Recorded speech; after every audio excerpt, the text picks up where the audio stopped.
Okay, welcome everyone. This is Crucible Tarot. It's a pleasure to have you here. I'm going to be reading a message of hope. So this is a message that if you are going through any difficult situations, whether it's financial issues, issues in relationships, and so on, I just kind of want to give a little bit of a ray of hope to try to shed some light on the difficulties that you're facing and try to point you in the right direction, if possible, to illustrate to you the best path forward, maybe even some lessons that could come through for this particular reading. And, you know, if it's of any use to anyone, I guess mission accomplished on my own or whatever. So if you like what you see here, please be sure to give a like, share, subscribe, ding the notification bell so you don't miss any updates from future postings. And additionally, support the channel in any way that you would like to. I'll just leave that in your hands. As for me, what I'm going to do is just kind of peer into this message, see what's going on, try to keep the reading as short and to the point as possible. So that said, let's go into it. We're going to start. So with the message of hope, the first message that you have, the central theme for everything, comes from two decks that I've got, and they're matching decks. This is actually the Wild Unknown Archetypes Oracle deck. And then I have the Wild Unknown Tarot that's going to highlight all the additional points for this. So what you've got here is the Pilgrim. And in the Pilgrim, we have a message about inward journey. So I'll read to you precisely what this is. And hopefully this resonates with your specific message. So this is about a wanderer, a traveler, an apprentice. For the pilgrim, an outward journey is always an inner journey. The archetypical wanderer seeks wisdom, experience, and meaning in the furthest reaches of the globe and the deepest regions of the spirit. Others will wonder when the pilgrim will settle down and claim more of a conventional life, but the pilgrim knows that the heart belongs in motion. Where there is motion, there is freedom, expansion, and growth. Responsibility, social conventions, and logistics lull us to sleep. And soon the pilgrim becomes veiled in the slumber of the day-to-day. Yet, when this archetype awakens, it rallies our sense of adventure and leads us out the door towards a new reality.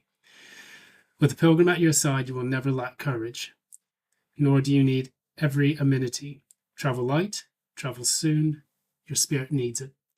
So we could look at it in this way. The message of hope for you is growth and expansion. This is a quintessential Sagittarius card. This tells us a lot about those people who may have Sagittarian qualities in their chart. For instance, you're a Sag ascendant, moon, or sun. Me, myself, I am a Sagittarius ascendant. And I've always been in my life a bit of a pilgrim. But in your life, specifically, what this is telling us about is getting out of our comfort zone, never allowing ourselves to be stagnant or allowing ourselves to rest on our own laurels, because what we need more than anything is growth, expansion, additionally, new perspectives in life, which will allow us to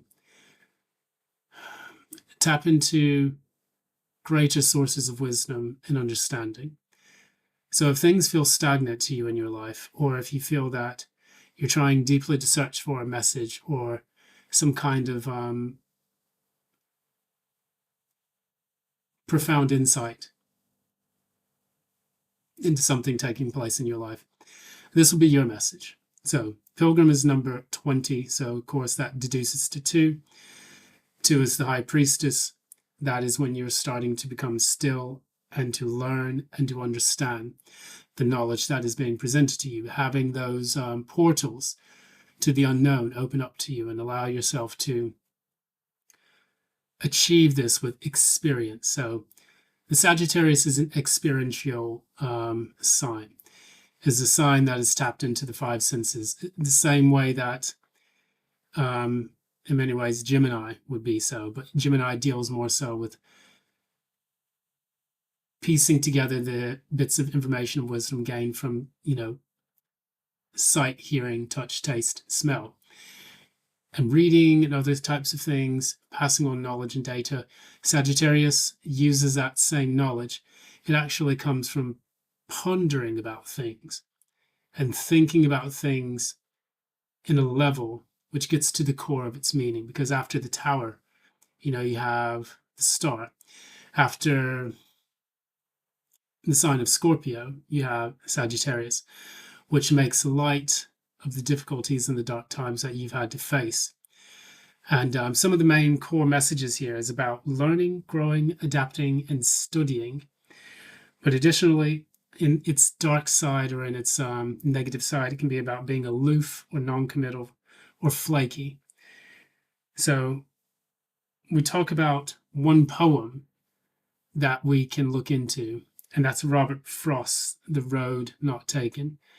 And I'll maybe put an excerpt in that in the comments below or something like that.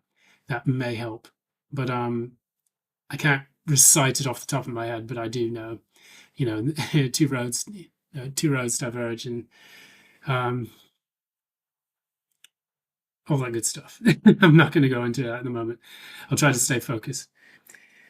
So what we're looking at, we start looking into the messages that come from the tarot itself. So the first message of hope that you've got is the Eight of Cups in the reverse. So it's about persistence is the key. Whatever it is that you have struggled to achieve, guide yourself towards, to learn, understand. Oftentimes it's so much easier for us to give up and to go towards a new path. And in many cases, that might feel like the more rewarding thing to do. But what we're trying to do now is we're trying to piece together what it is that we really must persist with and persevere with in order for it to become worthwhile in the end. So oftentimes with the Eight of Cups, you'll see like a person is leaving the Eight of Cups and moving towards that Nine of Cups. And I, for somehow, understand this as something where you need to do the opposite. It's about not giving up, persevering, fighting for the things that are important to you. And by doing so, you allow yourself to fortify your own convictions. So we have here the Eight of Pentacles in the reverse. And what I'm getting intuitively is that the message of hope is that when you remain still, rather than taking the first action, which is to flee, it's this fight or flight response. Sometimes the best thing to do is to do nothing, and that intelligence, that divine intelligence that you need to illuminate exactly what it is that you're going through will come to you. So I'm again getting that, number 2, the High Priestess energy coming into the reading. What we also see here is we also see the Six of Swords. The Six of Swords tells me a little bit about moving on to calmer waters, moving on to new and distant shores. So pilgrim again. But this pilgrim actually is leaving the Five of Swords, which is a lot about being betrayed, having a lot of difficulties in your life or people. It's like, it's not necessarily, it could be yourself. It could be, for example, you going through a bit of a emotional or a mental conflict with something. But the Five of Swords is, again, that GEVURAH influence. It's severe. And it's oftentimes established through the communication with others or the communication through yourself. So now what you're doing is you're rebalancing that ability to communicate with yourself and with others by moving your mind into a changed perspective. And so your message of hope is that once you can understand the totality of the situation, it can bring balance to your life, and then you can actually see things from a different perspective, almost similar to Hangman energy, which would then in turn give you the foresight that you need in order to establish yourself elsewhere. And so if you feel that it's a difficult time right now, you may want to try to add that sixth sword into the five of swords, the inner conflict, the inner turmoil, the backstabbing, the backbiting that you find from other people. And then take that additional sword of clarity to say, you know what? It's time for me to move on, isolate myself, and understand the best route to take throughout all of these troubles. Now, the good news is that we have the lovers showing up in your deck, in your spread rather. And what the lovers is telling me about is it's telling me about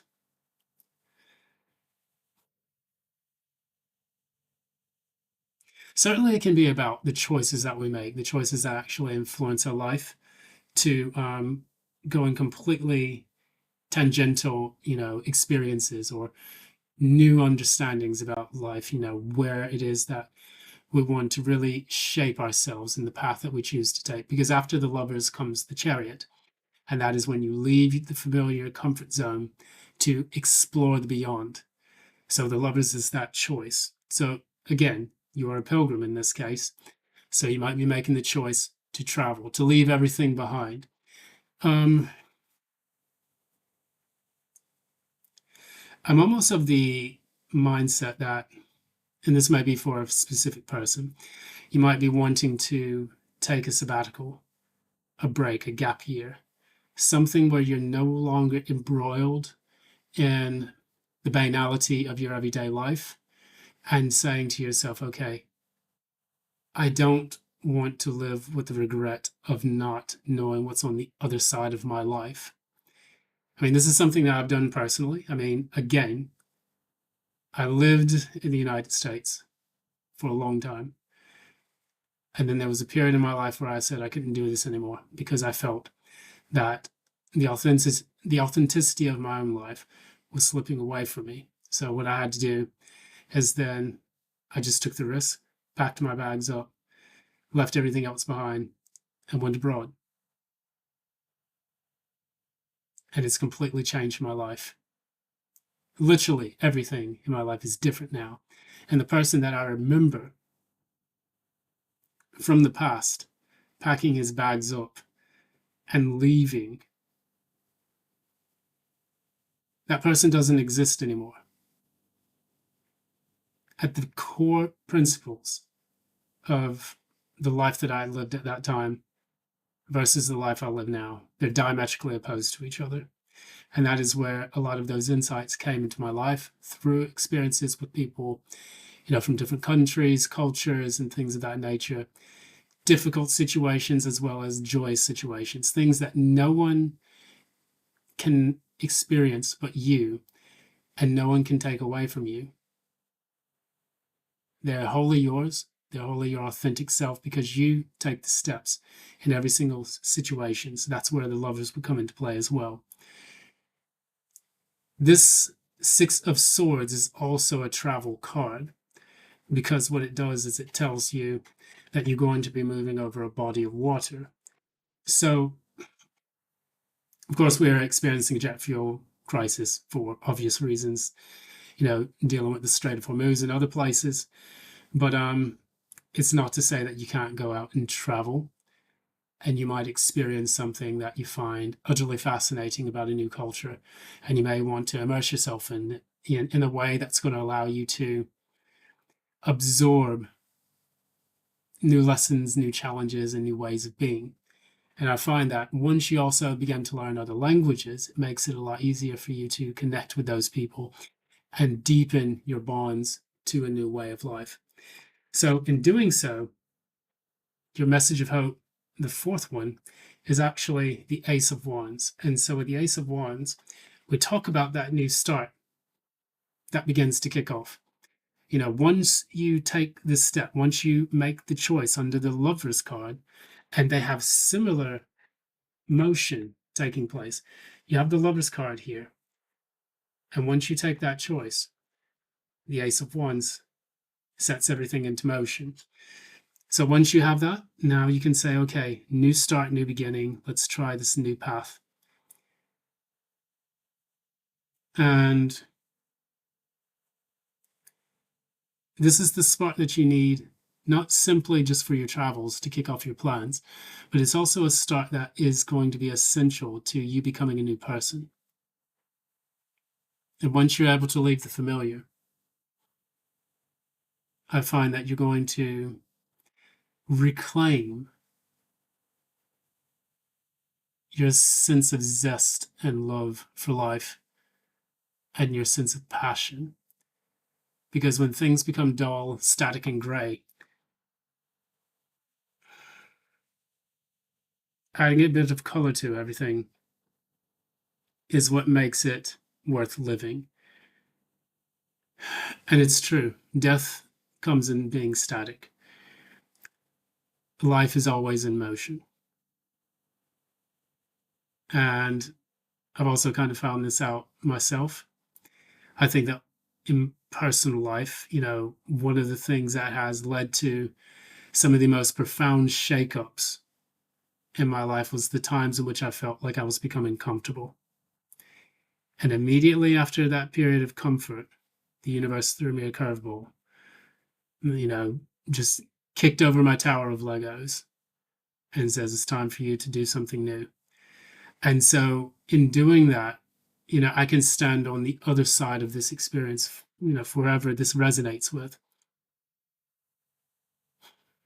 I can definitely say I've not been afforded a life of stability. And the more I reach for it, the more chaotic things become. However, the stability that actually formed was from within. So in the past, I was more chaotic internally. But as I grew up, became older and hopefully wiser, touch wood. But I found that my inner foundation became rock solid, even as the world sped up around me. So things don't bother me anymore. I'm not too concerned about things. It's difficult for me to feel fear in some situations. It's just a product of expanding your intelligence, your knowledge, your wisdom through experiential data and through an empirical mindset.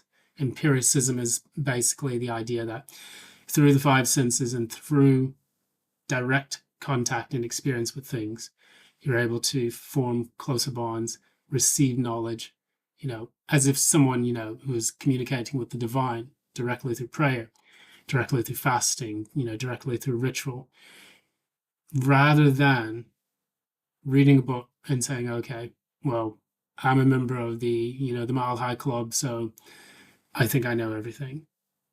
And I've always felt that just reading a book is not the way to go about applying knowledge to your everyday life or even learning, because you forget. And there is an expression from Confucius, and it says, let me see, loosely paraphrase if I can remember it. I hear and I forget. I see and I remember. I do and I understand. Don't quote me on that. It could be completely cocked up. but maybe I'll give you the benefit of the doubt, and I'll give myself the benefit of the doubt, and you can look it up on Google. But basically, it boils down to the ability to experience knowledge is the best way for you to connect and to internalize new experiences, new knowledge or new wisdom is through that ability to learn through experience. Speaking of which, we have for the fifth card, we have the Daughter of Cups. This is the Page of Cups. And what this tells us about, this talks about the initial stages of communicating to yourself, things that spark your emotional passion, things that fill your emotions with joy and love. I see a person who, once they are able to connect with these new experiences that they'll undergo, there will be a little space in their heart that wells up, and they'll feel new emotions that hadn't felt before. And slowly but surely, as you're learning, because the pages are connected to learning and communication as well, as you're doing this and you begin to learn about your life through a new lens, you're going to start to feel more on a profound level. And perhaps that was probably one of the things that you needed to learn mostly, was how to connect with yourself, because the Lovers does speak about that as well. The Lovers is the union between God and man, microcosm, macrocosm. It is between the head and the heart. So if you felt a loss of connection in one of those, you'll reinvigorate it through these new experiences, through these new pathways. Lastly, the message of hope is to not get bogged down and not to lose your courage as you experience your new life. So with the Daughter of Wands, it's the Page of Wands in the reverse. The message of hope is to feel the fear and to do it anyway. You have two daughters here, two pages. Page of Cups, internalizing that and going within on the emotional scale. Page of Wands in the reverse. As you do these, as you connect with these new experiences and you try to go out there and learn, you're going to feel like a loss of confidence. You're going to feel like you're doing things in an immature manner, or that maybe you haven't done things right at all. You may feel awkward at times. But remember, these are new stages, because daughters also represent youth. Not just youth in the physical sense, but youth also in the sense of the first steps that you need to take in order to begin a journey, through the court cards at least, because they're the court cards outside of the major arcana. They're the youngest court cards, or the youngest cards with people on them. So yeah, that's going to be pretty much it. I think that's all I can really speak about this one. But this has been your message of hope. So if you are becoming a pilgrim and you are taking those first baby steps on a new venture, new project, a new lifestyle, a new country, place of residence, the first 1,000 steps, the first 1,000, steps begins with a single one. That will be the beginning of your journey. That will allow you to make a slow and steady progress towards a new life. So it's getting late here. Brain's beginning to switch off. But this has been your message, and thanks so much. This has been Crucible Tarot. Hope this message has been of use to you. If you like what you see here, again, please be sure to give a like, share, subscribe, ding the notification bell, support the channel. And until next time, VIAM, GEVURAH, AMBULO. Bye now.